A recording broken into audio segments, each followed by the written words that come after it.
Terima kasih Anda kembali bersama kami di Kompas Malam.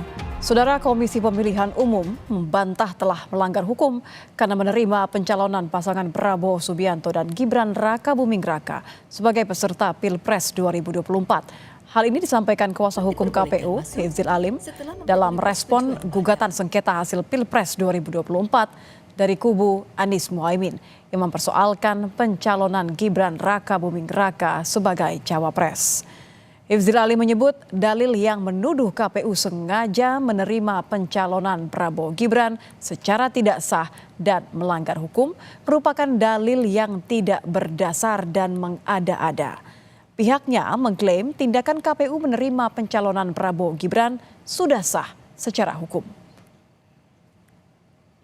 Pemohon yang menuduh termohon sengaja menerima pencalonan pasangan calon nomor urut 2 secara tidak sah dan melanggar hukum sebagaimana tercantum dalam permohonan pemohon pada halaman 22 sampai dengan halaman 34 adalah dalil yang tidak berdasar dan mengada-ngada.